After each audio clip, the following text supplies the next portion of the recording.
It is my belief, because I believe that our Creator is very logical. I think he's very reasonable, very rational, has the abundance of wisdom beyond measure, that he would not cause you to have some sort of negative thing in your life that's because of something that you need to fix without making it very clear what that is, okay? So don't naturally just jump to that conclusion, this bad stuff is happening in my life, so I must be doing something wrong. Now, you should ask the question from it's just simply, maybe I'm doing something wrong, let me just take a quick look. But if you can't connect it to something really obvious and specific, okay, and the kind of pain that you're going through should be something major to get your attention, if that's what he was doing, then it's not about that. It's just something that's happening in your system, which we know kind of where some of this came from and what happened and all that kind of stuff, okay? So, especially if you kind of know the source of the problem, okay, or at least when it started, what might have contributed to it, let's not beat ourselves up so much. All of you that ask for prayer, you might be doing this all wrong. If you're not willing to have the person pray for you right there, then you're not asking for the right thing. Because what you should be wanting, as I said this morning, is you're looking for the encouragement of a person's heart being there with yours in empathy and sympathy for your situation. See, you're the ones who don't want to hear that, you guys are hoping just we're going to leverage the outside authority to fix something. And so you don't want to hear the prayer, you just want a bunch of people praying for you so that the outside authority will come out and just magically fix things. You're doing this wrong. Why would you ask someone to pray for you if you don't want them to pray for you? That's why they're uncomfortable, because they don't want to have you actually talk about it in front of them and everything else. They want you to just go request the boss to go ahead and fix something and get as many people as they can to do that, thinking that that's going to leverage the problem to be fixed. And that's a wrong mindset. Abba doesn't want you to misuse your tithe, but he also gives you, under emergency situations, that if you do, as long as you restore, and then he puts a little penalty on it normally to discourage you from doing it. But in this case, you couldn't eat anything, food showed up that you could eat and you were having this problem, sure. And then you made the effort to replenish, and in other words, buy it back with your own money that was not the tithe money to make sure your tithe was fine. That's perfectly appropriate. I mean, these things can happen.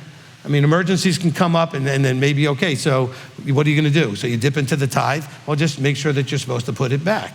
I mean, he does want you to, use wisdom in your decisions. So if you have tithe to fix a problem and there's no other way to fix the problem, I would get counsel. This is not gonna be what you wanna hear.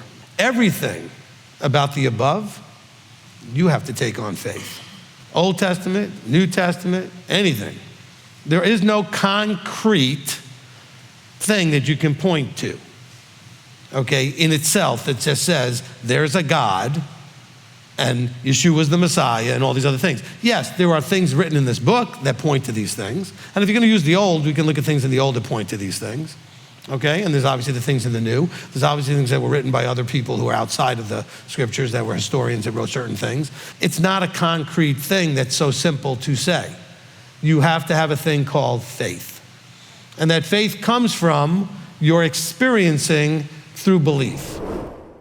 Look, when you're doing something that's selfless, it's not really what you wanted to be doing, like you're trying to get out of it, but it does take two things. One is a caring, because that's why you're doing it, because somebody needed it. And the other thing is it occupies a lot of your mind so that you can allow other things to be playing out, because your mind is occupied doing all of the tasks that are related to canning, that he now has that distracted part of your head busy so he can talk to you. A lot of times people might find that you feel like he's talking to you, or you feel connected when you're sort of busy doing something. But it's something that once you're doing it, you've done it so much, it doesn't really require that much active attention, but it's got enough of your attention so that you're able to then focus. So you're focusing enough attention on something you've done so much of, so you don't really need to focus that much on it. You're doing your different things, that then maybe that's where he can talk to you. I believe 100% that this is true. But I also believe that if it turns out not to be true, this was still the best way to live. If this turns out at the end not to be true, it still was the best successful way to functionally handle living in this place. Okay, this existence. It gave me the most peace, the most understanding of how to treat people, the most understanding about having hope and faith, which helps you stay alive and optimistic and those kind of things. So if this turns out to not be exactly true, I'm okay with that. Because I know it works, at least for me. And I've seen it work for lots of people, which is why I teach it, right? So don't get me wrong, I'm not saying it's not true. I'm just saying I'm doing this on faith. This is what I believe. Because people say, well, what if it's not true? Well, then I'm still happy with my choice. Because I've lived without this and it didn't work very well. Love, you ready? I'm going to redefine these things for you. Because I think that we have a real problem with love and like. You don't love that which is not yours. That's why you're supposed to love your wife, because it's like she's part of you and your husband's part of you. They're yours now, okay? Your children you should automatically love because they're yours. They are yours by default. You made them. That's your fault, okay? That's default. So love has nothing to do with liking. You love it because it's yours. We like our spouses before we marry them. We don't marry them because we love them. Oh, I'm so in love with him. No, you're not. You're in like with him. You can't love till you actually get married and then they're yours. Now you have to have a whole different level of endures all, believes all, expects all, and all this optimism and all this other stuff. Men who are circumcised, I have no idea if they're actually covenanted. They have a sign of the covenant.